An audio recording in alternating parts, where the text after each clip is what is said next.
Hello.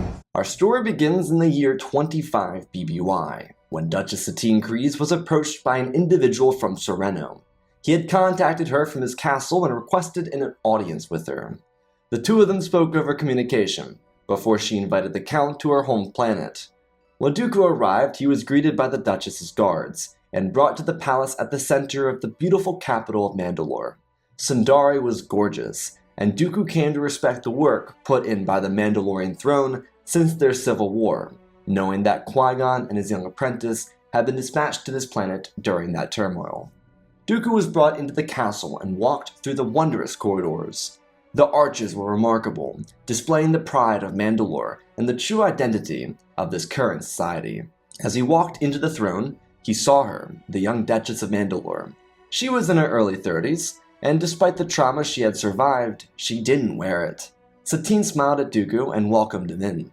He bowed to her and thanked her graciousness for inviting him to meet her here, inside of her lovely capital. He quickly complimented her work on restoring their society. He understood that it wasn't the easiest route for her, but she had done well. Satine thanked him warmly, and asked if he would prefer to host their conversation inside or outside. He looked to the door and noted that it was simply a beautiful day, so why not enjoy it? She nodded, rising from her throne and meeting the Count at the bottom of the steps. The two of them walked side by side as they exited the castle. Dooku thanked her, once more, for sparing time in her busy schedule for this meeting. She expressed that what he said over communication was intriguing to say the least. Satine understood the galactic political market, and why the Republic was losing favorability. Dooku believed that a split was soon to come, and Satine did agree, listening intently. He expressed to her that the Confederacy was growing, one of independent systems, and a government movement that wished to see the frontier of the galaxy change for the better. Dooku knew that Satine had a big voice in the humanitarian movements within the Senate, yet those calls to action very rarely saw any sort of actual movement. Palpatine and his Galactic Republic were far too skittish to actually get their hands dirty, and Dooku was tired of it, knowing that Satine would feel similarly. She understood why Dooku was here, and she wasn't going to act like they both didn't know why he wanted to have her align with his new movement. Mandalore, since his financial and economic boom in the post-Civil War era, held a dominant position in galactic politics, trade, and finance. Satine's work in the early years of her life with her father's advisors built Mandalore into the society to be at. She held the power in this conversation because Dooku needed Mandalore in his coalition, far more than Satine needed him. She wasn't going to be easy to convince to join. It was partially the Mandalorian stubbornness, but also the power that she held at her fingertips. Clan Kryze had been a formidable voice for Mandalore for years, but she had eclipsed what her clan and her family had built with her work in the last 15 or so years. Dooku simply wanted to see that expand. The two of them walked to the edge of a garden and stopped, looking over the railing and into the beautiful city of Sundari. Her hands folded into a triangle over her torso, as she looked at the Elder Count. Satine explained that Mandalore didn't need the support of a confederacy, nor did the system need another conflict. She told him what she already assumed he knew, but refreshed just in case he didn't. Mandalore worked in cooperation with a number of systems that very rarely interacted with the Republic.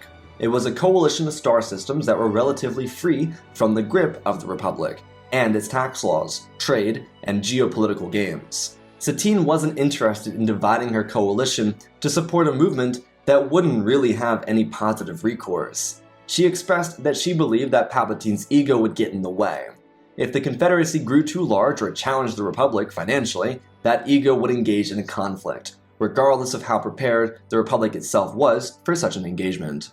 She didn't want that for her people, so unless he could provide certification that Mandalore would remain free from any potential danger, then she had very little interest in this Confederacy. It wasn't like Satine hadn't interacted with the faces of various systems that now confided within the Confederacy.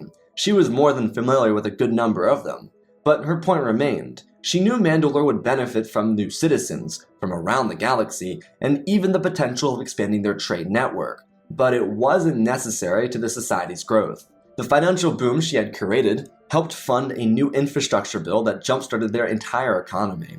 There were plans in the next 10 to 20 years to expand back to Keldabe and rebuild the destroyed city. However, she understood that population growth might not equate to what would be necessary for the extra city, so there might not actually be a need for it.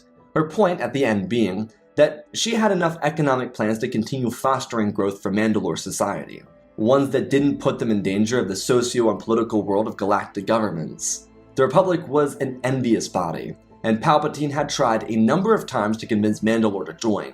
Even a Chancellor did the same when she was barely 18 years old, and she denied. Satine told Dooku that he was a kind man for considering Mandalore, but there was very little that he could offer her that would really help Mandalore continue to prosper. He stood quietly for a moment and placed his hand on the railing, asking if he could make a counter to her, one that might produce interest, and she nodded. He suggested a deal where she had political representation within the Confederacy, but was not recognized as a political player within the wider government. He could broker a deal with her, where Mandalore didn't have to officially be recognized as a piece of the Confederacy, but still had voting power on bills. With this deal, they would have militaristic protection if needed, and the only thing he asked in return was the addition of Mandalorian allies or the coalition she and her planet traded with. Satine looked at him with a bit of a surprisingly perplexed reaction. She honestly found it charming and funny at the same time. He wanted her coalition to join without having to be politically recognized. Dooku accepted what she said because the reality is, Palpatine was a jealous man, and he would likely try to start something. In this situation, Mandalore would remain a trading partner with protection. Their local politics wouldn't be changed. They'd have their voting power and the chance to expand their economy with new citizens. This could help her fund the beginning of the rebuilding of Keldabe or whatever else her people wanted. A resort on Concordia, a shipyard over Kalevala, whatever they wanted. She laughed at the thoughts of those two visions, but she expressed that she actually liked the sound of the idea. So much so as to say that she would even consider bringing her allies and he to a get-together inside of her palace. However, there was one thing she wanted to be certain of. He nodded his head and encouraged her to go ahead. Satine, above all else, was a humanitarian. She cared deeply about people because she had seen her society at rock bottom. She told Dooku that she wouldn't join his Confederacy unless there was the promise and certification of a humanitarian movement, one that would proactively work to free slaves in the Outer Rim, fund the reorganization of crumbling societal structures, and even the trade necessary to jumpstart an entire system's economy. Dooku really wanted to say she was pulling his chain here, but the truth is, he couldn't. He knew for a fact that Mandalore operated all of those options with their trade partners, albeit on a smaller scale. A reason Mandalore society and economy got such a jumpstart was because Satine donated funds that she had to suffering societies around and near Mandalore.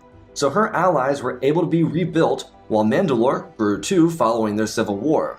This created an interconnected supply chain that moved directly through Mandalore.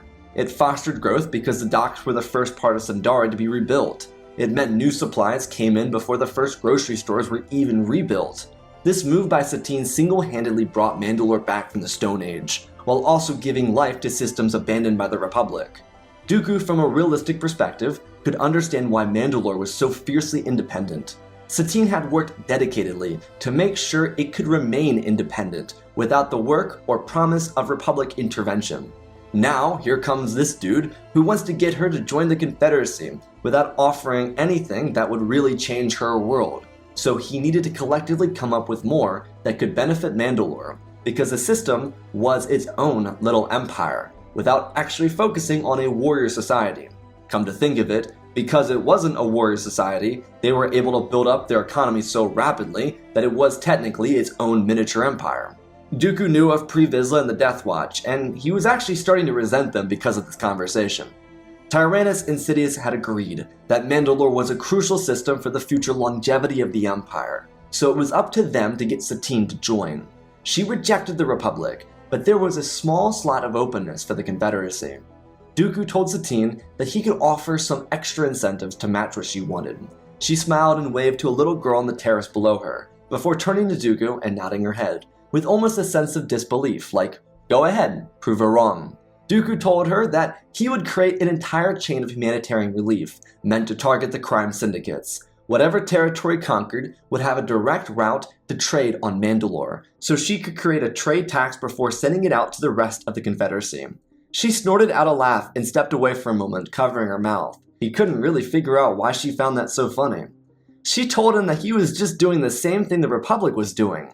Mandalore did not stand on ideals of one system over another.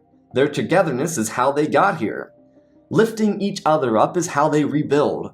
If he wanted to offer the incentive to run humanitarian work through Mandalore, sure. If he wanted to link downtrodden and oppressed systems through Mandalore so they could rebuild, sure. But she would not tax trade if they were going to the wider network of allies. She looked at him blankly as her cheeks tightened and her voice firmed. She told him that she would get him an audience with her allies, and he would provide them with these few incentives, plus whatever else he was willing to broker. Representation without presentation, interconnected trade, humanitarian relief efforts sponsored and run through Mandalore and her allies, including other Confederate systems, and protection in case the Republic did declare war. However, that protection would not be allowed or permitted to build bases, shipyards, or space stations within Mandalore's territory specifically.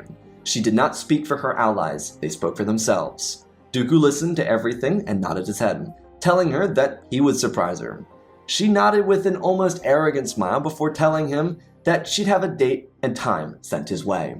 The meeting that followed would surprise everyone, including Satine, but Dooku was able to promise them everything they requested, plus some. He made some deals within the Confederacy to make it work, but there was something else, more sinister at play here, that no one caught on to. The Separatist Council, which was continuously growing under Tyrannus, was not connected to the Confederate government.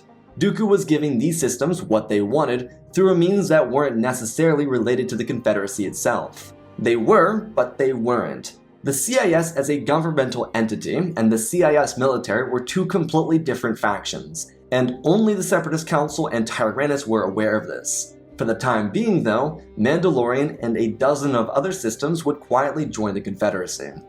Due to Satine not being an official member of the government, but having representation, only dispatched her aide on her behalf. She was okay with the idea of being a part of the Confederacy, but it didn't really mean much for her. In the months to years following their alignment with the growing galactic government, Mandalore saw a huge economic growth. The irony being that Mandalore was a steadily growing economy as it was, so she saw more growth than many systems within the Confederacy itself. This was simply due to how new their local government was comparatively. Most systems within the CIS had long-standing powers and governments, whereas Mandalore's was brand new, and Satine was ensuring its continued prosperity. She didn't want the future to be clouded by desolation or war, and did everything she could to ensure that. Before the Clone War began, Mandalore sat as a powerhouse within the CIS. They didn't have a senator, and Satine rarely sat in for Senate sessions, but they remained very influential within the established Confederate government. Satine was compassionate towards CIS senators and leaders, helping them along and so forth. Actually, due to the uptick in their activity, Mandalore built itself a trading port over the planet. It was a continuously growing port, with additions being added every month. It wasn't huge like Starlight Beacon, but it was growing. Due to a population boom, this port became a mini stop. So it was furnished with apartments, common areas, shops, food stalls, and working stations. Much of the trade that came through here went out to other systems, so it was like a pit stop. Mandalore didn't have the fuel necessary to make it a full-blown pit stop, but the space station was used to house people and prepare them for integration into Mandalorian society. Sundari continued to grow, and the population wasn't at a crisis level, but they were out of room to build. Mandalore Spaceport was the perfect place to house extra residents, but Project Kaldabe began construction only a month before the beginning of the Clone War. When the war actually started, Satine was frustrated, but she was glad she brokered the deal she did. Mandalore's voice counted, but they were not officially recognized as an enemy of the Republic. It did also help that there were 100-year treaties established with Mandalore and the Republic, so the Grand Army couldn't just pop the Mandalorians. The war did mean the humanitarian relief had to slow down, but it didn't grind to a complete halt. Satine's position also didn't drastically change with the beginning of the war. It was actually due to her joining the Confederacy that individuals like Prince Talmeric from Kalevala, Prime Minister Almec, and Governor Previzla from Concordia would be outed as traitors to her cause. Tal and Almec would be locked up for political manipulation and face crimes for racketeering and corrupt practices, while Previzla would be forced out due to a separatist military force. Yet, that did provide one problem for Satine. Because she requested droids to capture and detain Death Watch and Pre Vizsla, it also meant that Dooku was able to station a separatist base on Concordia. They of course couldn't build a space station, but there was a base of operations within the Mandalore system, which Satine was very uncomfortable with. This was all set up by Dooku, so it worked out in his favor. She was also able to live with it because it did mean that those who wanted her dead, specifically the Death Watch, were no longer on the loose. The other Mandalorian clans, like the Children of the Watch, were free to exist without problem because they weren't terrorists. The issue with Death Watch was their hostility and their desire to disrupt the peace. Satine was happier with them gone. Plus, the other benefit about having a separatist based on Concordia was the fact that the separatists kept the Death Watch imprisoned, except for Bo-Katan, who was shipped back to Subdari, where she would have some awkward conversations with her big sis. As the war progressed, Mandalore remained an untouched sector of the war. In exchange for more humanitarian efforts as the war got worse, Satine allowed a shipyard to be placed outside of Concordia. There was a Death Watch revolt on the same moon, but the Mandalorian warriors were killed by their droid captors. Satine wasn't really pleased with that either, but it did mean that her people would remain safe from those insurrectionists. She was really playing a deadly game with the Republic here, because a shipyard was a target for the Republic, but the thing is, it wasn't really her decision. She put it to a vote for her people. It was the crazy thing about the society she had cultivated since the Civil War. The people voted for the shipyard over Concordia so that they could continue to aid people. Mandalorian society was strong, and Satine continued to encourage strength. Those who found home on Mandalore were welcomed with open arms, because the society continued to prosper with the addition of their presence. But something else happened, something that completely unnerved Satine. During a state dinner, she was introduced to General Grievous. He was inspecting the shipyard over Concordia, due to his fleet being in the area and using the Mandalorian trade lanes for passageway towards Republic territory. Mandalore operated with a free trade zone. It was established in the documents prior to the war. It meant that anyone could trade, transport, and move on their trade lanes, and the Republic and CIS used them without ever jumping on Mandalore. It's honestly why Satine believed the Republic never made a move against her home.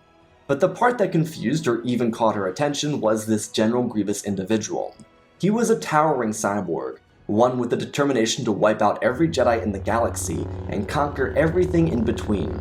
There were two things specifically that stuck out to Satine, the first of which being his warlord-esque behavior, and the second being his overbearing hostility towards the Jedi. Satine still loved Obi-Wan with all of her heart, but she had come to see the Order that served the Republic as a hostile force. It would never change how she felt about Kenobi, but it did mean that she was distrusting of the Jedi. Anyways, during a discussion with Grievous, she learned how he had fallen victim to his current state of life. It was a matter of how he became a cyborg. While he was willing to continue modifying his physical self to become stronger, faster, and more efficient, he didn't choose this path specifically. The Jedi tried to kill him, but he survived. He remained impossible to destroy. Grievous told Satine about his harrowing experience and his vow to destroy the Jedi Order with every last individual inside of it. Something wasn't adding up though.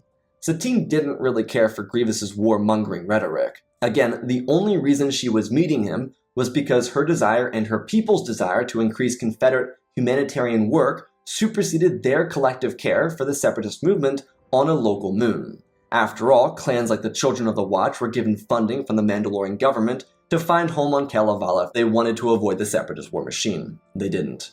Satine discussed her feelings about Grievous with her sister, and requested that Bo do some recon, because something wasn't adding up. The Jedi weren't known to just hit and run, especially not from a warlord like Grievous and what he was for his native people. She believed that there was foul play at hand.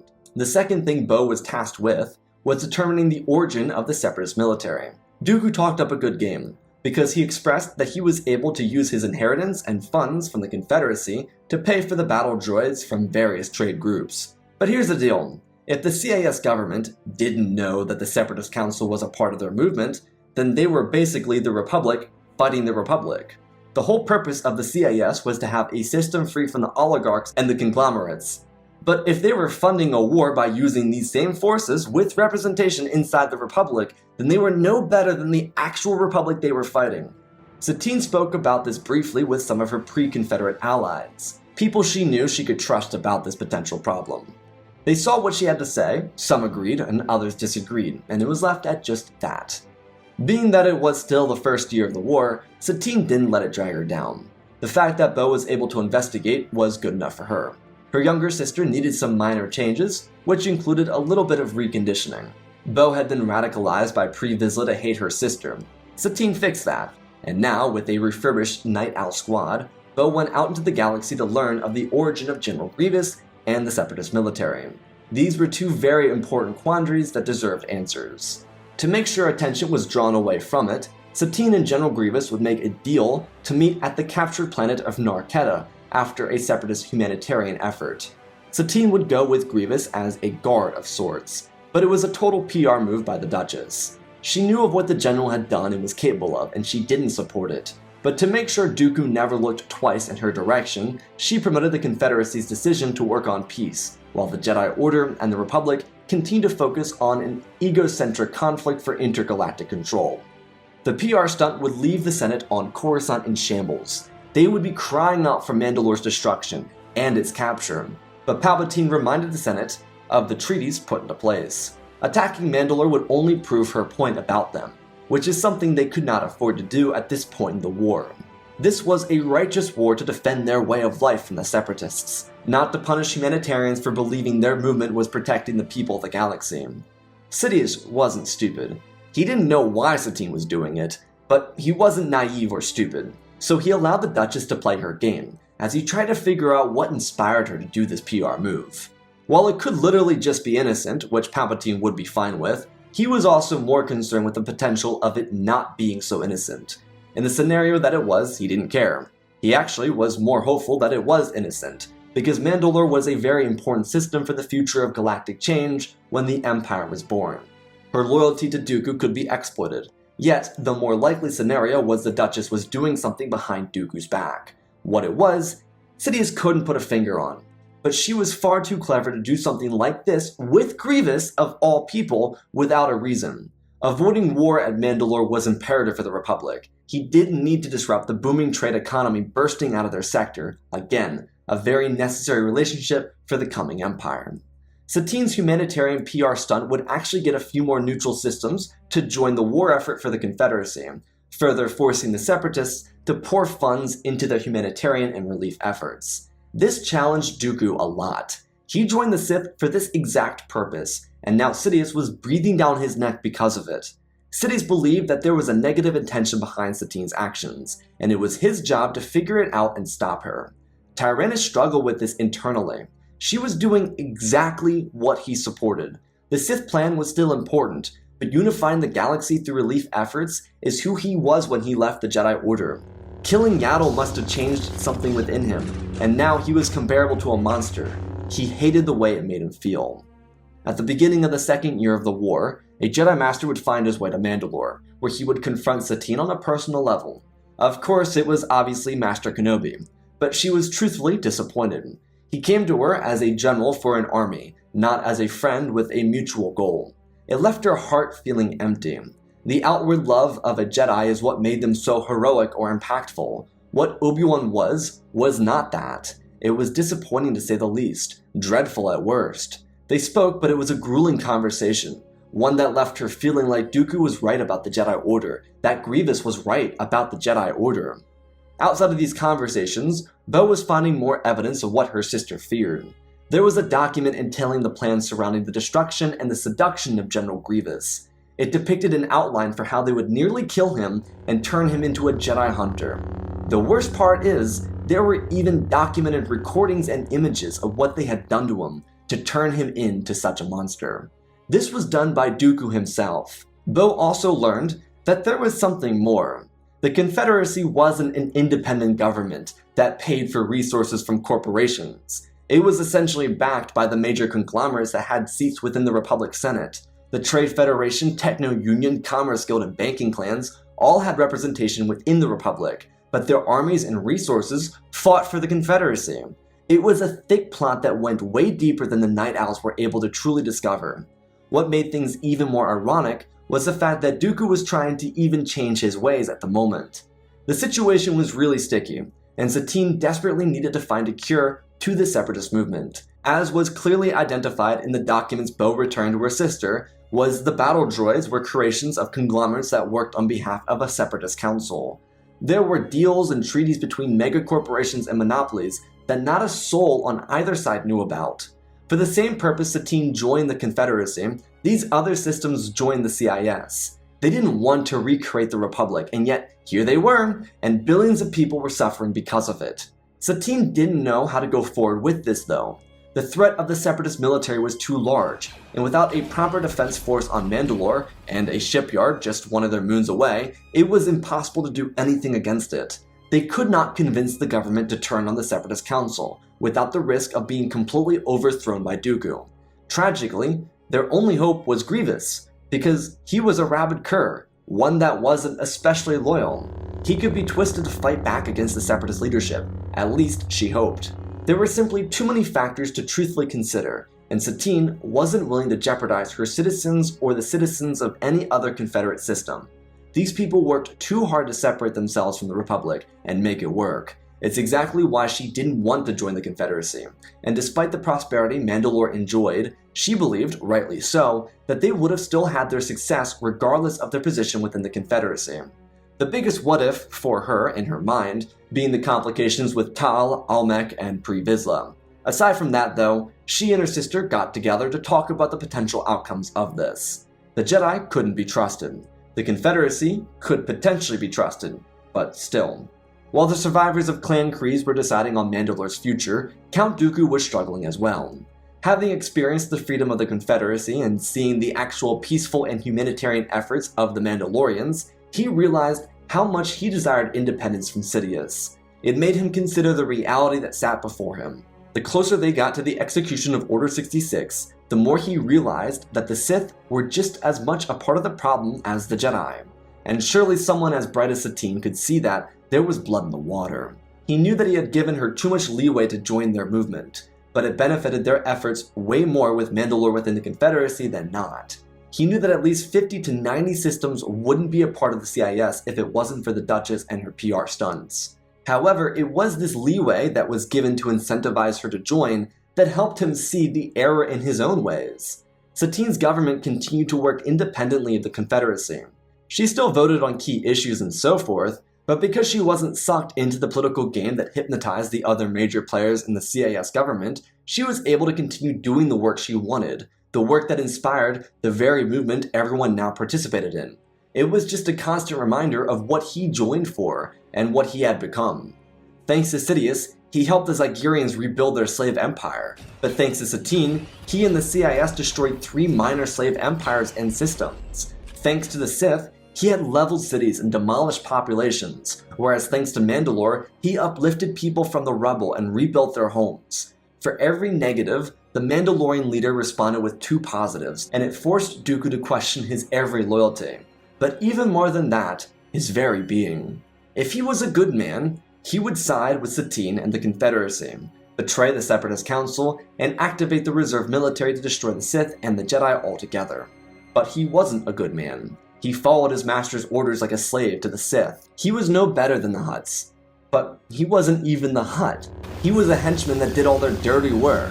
All of his reason and rationale for abandoning the Jedi died beneath him as he played the game, and now he needed to make a decision for himself, for the future of his own life and of the galaxy.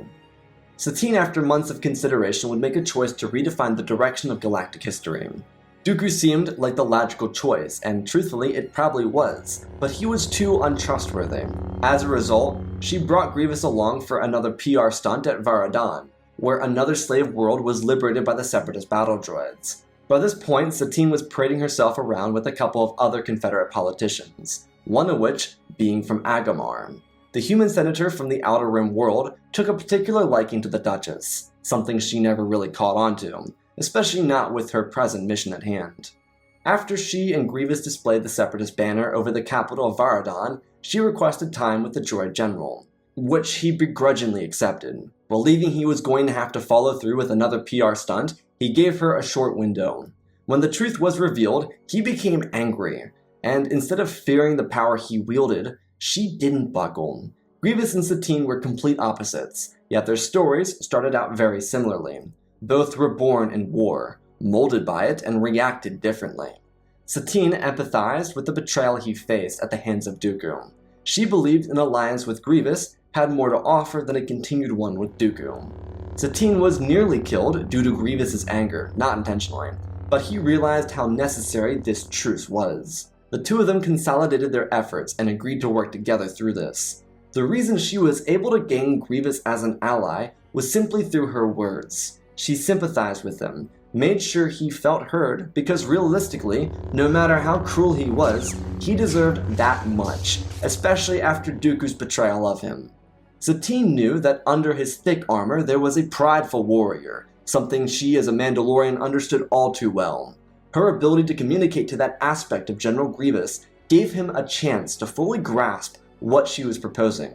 The glory and honor would be his. General Grievous would be the hero of this operation, but he would be establishing the Confederacy as a true independent government, one not run by the oligarchs or conglomerates, a free system that operated based on the merit of its representatives. She believed in the idea of the Confederacy, not the immoral stance it had taken under Dooku's tenure. She told Grievous that their partnership would not be the desolation of the galaxy. The only way this relationship would work is if he could withhold himself from crushing civilizations. She and he had seen the worst of it, and there was no reason to rebuild the galaxy around the Confederacy if people were suffering. Grievous pouted at the idea, because he wanted to be the warlord, but she was right. He understood the pain that accompanied total destruction. His home world was left in ruin by the Republic and Jedi ignorance. He was willing to cooperate, and that's when the deal got really good for Grievous. Satine needed to ensure that Grievous was an actual ally, not just a warrior hell-bent on total war and leveling civilizations for revenge. What she revealed had Grievous giddy with excitement. It was the key to the Separatist reserve forces, something he didn't even know about. This expansive military would have absolutely no problem rolling over the Republic. She explained that their victory over this galaxy would be done fairly. Politicians, oligarchs, and conglomerates would be tried for their crimes against the galactic population. They were not to be executed as a part of war propaganda. The Jedi who fought him could be killed in self-defense, but their order was not to be destroyed. Like those prosecuted for their crimes, the Jedi who survived would face similar trials for the negligence in the galaxy. Grievous was willing to comply with these requests, because in all reality, he was willing to respect her. They disagreed on many things, but she revealed the truth to him, gave him a military expansion, and allowed him to be a hero. Grievous was a warrior at heart, and she spoke to him with that honor. But something about her unbreakable will in the face of imminent danger enthralled him. Not many individuals of royal upbringings would remain sturdy in the face of his wrath, especially after she told him about what Dooku did. He respected it, maybe not as a warrior, but as a leader. They agreed on this deal, and following the beginning of their alliance, Satine would prepare to send out a Confederacy dossier. It would cover extensively the lies of Dooku, the formation of the CIS, and the Separatist Council. Satine would provide lists and documents providing their factuality, all of which would go out during Grievous's assault on Dooku. In a duel with a couple Magna Guards, General Grievous would betray and kill Count Dooku, making his death as excruciating as possible, something Satine didn't care to know about.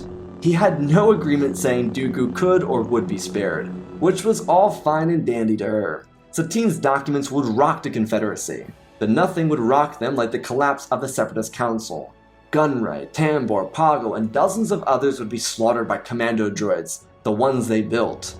The respective councils put in place by each corporation or conglomerate would also be wiped out by General Grievous and his troops. Now came the fun part, Bo-Katan's learning of Order 99. In an effort to prevent the destruction of the droid army, or this total resistance, the programmed Order 150 was established, essentially nullifying any attempt to turn the droid army against their users. No one knew Palpatine was involved. It was simply a precaution to ensure the CIS didn't falter. For the next 4 to 6 months, the galaxy would face the wrath of an actual war, not a premeditated one controlled by the Sith. Some planets would face total destruction, which was not planned, as promised by Grievous. But the combined strategy and strength of Admiral Trench and General Grievous were enough to completely collapse the Republic war effort. Clones, Jedi, and Republic military personnel were captured. The march on Coruscant would conclude with the white flag flown over the capital of the Republic. Sidious would attempt to run away, but his ship would be shot out of the sky before he could ever escape. Everyone else would fall under the agreement set in stone by Satine and Grievous. Fair trials with a chance of representation, provided by the CIS judiciary branch. The politician from Agamar would serve during these hearings, and even catch Satine's attention, but she remained focused on the task at hand, unifying around peace. Senators who opted for more war would face life in prison. Those who tried to end it would be free to go, like Padme. The case would be the same for the Jedi, especially the Council, and the Order would be broken up as a part of a Confederate agreement, as the clones were freed from their captivity to be welcomed into the workforce of the galaxy. There were rebels who tried to fight back, but their concerns were heard, not destroyed by millions of battle droids. The rapid collapse of the Republic would be so overwhelmingly quick that the Confederacy didn't actually know how to respond. The CIS had worked arduously to clean up planets affected by total war, but they didn't expect Grievous to win as fast as he did. Truthfully speaking, neither did he. But he was revered as a hero for their movement to liberate the galaxy. As the Confederacy gained its political traction as the new governmental face of the galaxy, there were those that called for Satine to become their prime minister, the leader to represent all of them. But she refused. Mandalore would always come first in her eyes, the Confederacy always second. But she would be instrumental in establishing an executive branch with checks and balances, ones that could never turn into autocracy. Satine would maintain her focus on her system, as the galaxy reeled from the conclusion of the Clone War. Months would pass by with thousands of oligarchs facing life in prison for their greed and corruption. That same greed and corruption had nearly destroyed the galaxy, and they paid for preying on the chaos. The Duchess maintained her attention on Mandalore, with help from her advisors who finished the expansion of the docking yards and the completion of the Keldabe Dome. She helped the foundation of the Confederacy establish itself with a more sturdy constitution. At the same time, her dear friend, General Grievous, absolutely decimated a rebel force of Federation and Techno-Union elites that tried to take down the Confederacy. When all the oligarchs were gone, the man from Agamar would profess his intention to marry Satine, but she would reject, telling him to take her on a date first. While she cared deeply for Obi-Wan, it became apparent to her that the most important thing for herself and her people was to move on. There was already a secret heir, and his name was Corky, but she decided to let that remain a secret. She knew that there would be much trouble with the revelation of his true lineage. The drama it would cause for Corky's own life and the Mandalorian royal throne wouldn't be worth it for anyone involved. Corky would live out his life very pleasantly, as an operator of the docks above Mandalore. His work would make generational improvements to life in Sundari and Keldabe. Regardless, Satine would eventually marry the politician from Agamar, as he actually cared about the Humanitarians. He worked arduously to help others in the galaxy, unlike High Council Master Jedi Obi-Wan Kenobi. The Jedi were disbanded and sent off the Tython, where they were given permission to restart and try anew. When Satine got married, she would have another child, one that would become the heir to the throne, and continue on the name of Clan Kryze. Bo would find her own path, but being that she was just a princess, her own children would sit in the line behind Satine's singular child, though that nephew Corky would always confuse Bo. Outside of the Mandalorian royal house, General Grievous was championed in the streets as a hero. He felt like he did when he once was a warrior for his people, but that would also be the greatest gift of all. Satine surprised him with a care package after he defeated the Techno-Union and Trade Federation. Thousands of Mandalorians, including herself, volunteered to rebuild his home society. When he returned to Kaylee, he saw a thriving people. They still had a long way to go, but they were on the brink of a new golden age. Despite the Sith remaining alive through the maddened maul inside of the trash abode he lived on, the Jedi had to rethink their entire presence in the galaxy. Obi-Wan would be deeply hurt by Satine's marriage, but he found it within himself to be happy for her. Maybe he had fallen down the wrong path, just as his order did. They weren't villainized, but they were far from romanticized. The Confederacy of Independent Systems spread across the galaxy. With General Grievous and Admiral Trench leading their vast armies, they were able to curb stomp the crime families and bring freedom to every being in every sector of the galaxy. Mandalore would pave the way for the CIS, but the Galactic Science Government would reject corruption at every turn, It would inspire good, it would raise the impoverished, and build a society off the collective will to be better. Assets of the oligarchs thrown into the prisons created new corporations that were run by families, ones that would benefit everyone, not just the top percent. Satine would watch from Mandalore as clones found their home, as slaves found their purpose, as pirates became someone's. The galaxy changed for the better, and at the center of all that positive change was Mandalore.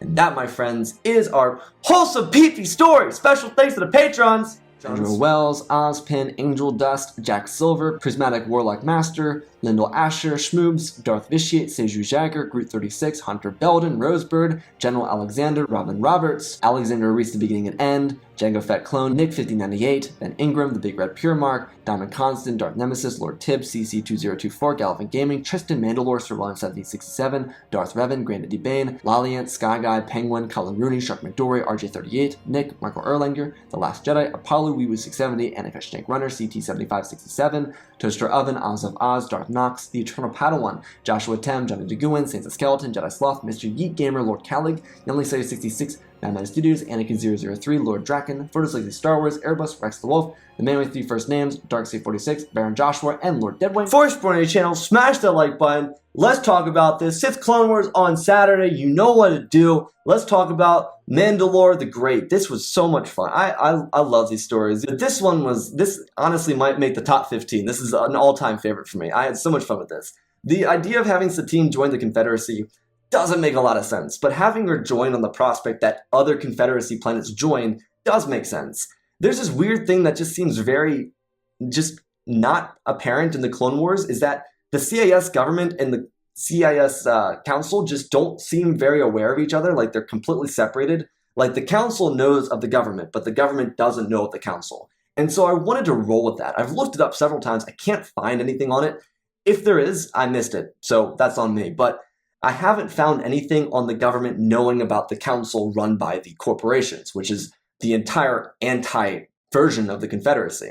So I really wanted to roll with this idea where Satine kind of becomes aware of this change and she's able to influence that change. And I wanted you to feel like she would go towards Dooku to be the ally to help bring balance to the Confederacy and get rid of the Federation and Techno-Union. But going towards Grievous just seems like such an anti, and I really think in a situation like this, they would mesh really well. Again, the way the warriors talk, I think she would know how to talk like that. I think that Grievous would respect her in his own way, and I think that would build a really sturdy relationship because she would promise everything he wants as a warlord, except with the promise of being a hero instead of a warlord. So, hope you'll enjoy this. I know people are going to be a little upset about the Obi-Wan thing, but I really think that, you know, he let her die, so shame on him. Anyways, I love you all, spread the love, and always remember, my friends, may the Force be with you.